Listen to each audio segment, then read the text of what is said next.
नमस्कार, मी पंजाब डॉक्टर हवामान पश्चिम महाराष्ट्रात, त्याच्यानंतर सातारा, सांगली, सोलापूर, कोल्हापूर त्या भागात देखील आणखीन 3 दिवस म्हणजे 17 तारखेपर्यंत 14, 15, 16, 17 ऑगस्टपर्यंत कडक ऊन, गरमी खूप राहणार आहे आणि त्याच्यानंतर 18च्या नंतर सांगलीकडे देखील पाऊस पडणार आहे म्हणून हा अंदाज लागतो। जर पश्चिम महाराष्ट्र आणि सातारा, सांगलीकडल्या शेतकऱ्यांनी आणखीन एक काळजी घेण्याची, कारण की परत एकदा पुन्हा आणखीन एकदा जोरात पाऊस पडणार आणि पुन्हा पूर परिस्थिती येऊ शकते म्हणून हा एक अंदाज सर्व शेतकऱ्यांसाठी देत आहे। राज्यात एक परत पुन्हा आणखीन मराठवाड्याकडे बघू। मराठवाड्यामध्ये देखील तुम्हाला एक सांगतो की आता 14, 15, 16, 17च्या दरम्यान कडक ऊन राहणार आहे। गरमी इतकी आहे की जशी मुंबईला अशी गरमी जाणार आहे, पण तुरळक ठिकाणी रात्रीच्याला अर्ध्या तासाचा 1 तासाचा पाऊस येईल, पण सर्वदूर पडणार नाही, फक्त तुरळक ठिकाणी पडणार आहे।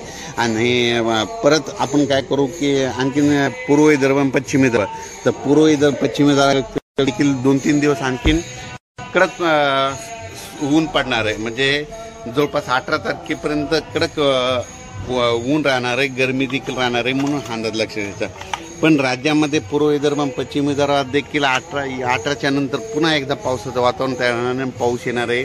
म्हणून सर्वांना एक विनंती, आता ज्यांचे मूग काढायला आलेले आहे तुम्ही काय करा, 18 तारखेपर्यंत तुमचे मूग काढून घ्या, कारण की 18च्या नंतर पाऊस येणार आहे, पण जोराचा पडणार आहे, शेतातून पाणी बाहेर येणार आहे म्हणून हा अंदाज।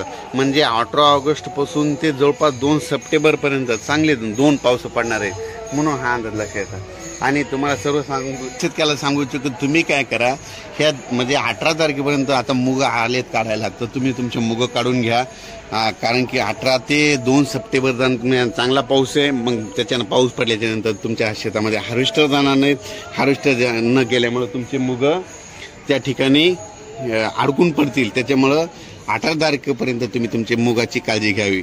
आणि अचानक वातावरणात परत मेसेज दिला जाईल। धन्यवाद।